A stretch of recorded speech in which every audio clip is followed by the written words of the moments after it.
अगर आप यहाँ पर ध्यान दीजिएगा तो एक रॉड है ऑफ मास एम और लेंथ एल और ओमेगा नॉट एंगुलर स्पीड दिए हुए हैं इनिशियल टी बराबर 0 पर और रिलीज कर दिए हैं। तो टॉर्क अगर कोई बोलेगा तो इंटीग्रल फ्रॉम 0 से एल आई डी एल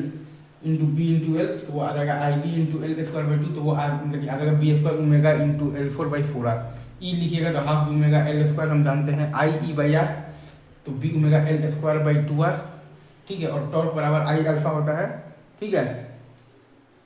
तो अल्फा हमारे पास आ जाएगा, अगर आप देखिएगा एम एल स्क्वायर बाई 3 अगर आप रखिएगा तो 3 आई बी बाई 2 एम, जो कि आ जाएगा आपके पास, अगर आप आई का वैल्यू भी रख दीजिएगा,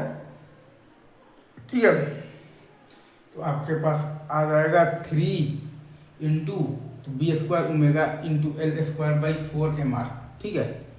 ये आ जाएगा आपके पास। नहीं तो आप चाहें तो टॉर्क बाई आई से भी आप निकाल सकते हैं, तो वहाँ से भी आपके पास अल्फा आ जाएगा,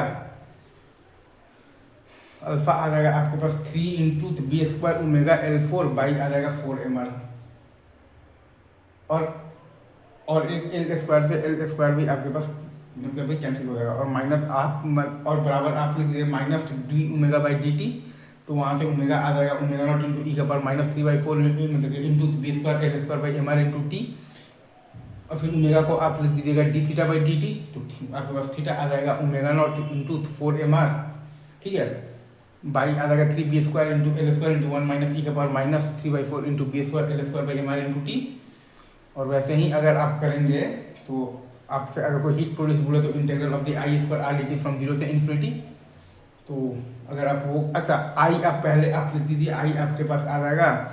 मतलब कि है B omega into L square by है आपके पास 2 आर, मतलब कि B L square by 2 R into omega naught into E का power minus 3/4 into B square L square by M R into T. और टॉर्क अगर कोई आपसे बोले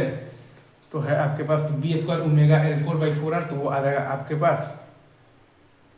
अगर कोई टॉर्क बोले तो आपके पास आ जाएगा तो B square into L 4 by आ जाएगा 4 आर इंटू ओमेगा आ जाएगा ओमेगा नॉट इंटू ई का power minus 3/4 into B square L square by M R into T. अब अगर कोई बोले हीट प्रोड्यूस तो इंटीग्रल फ्रॉम 0 से infinity I square R D T, मतलब कि आई का वैल्यू अगर आप डायरेक्ट अगर आप रखिएगा तो B square into L 4 by 4 R square into omega naught square into E का power minus 3/2 B square L square by M R into T into R into D T. आप solve करेंगे half I omega naught square के बराबर आ जाएगा, half into M L square by 3 into omega naught square के बराबर आ जाएगा। इतना आसान है, ठीक है, दैट्स इट।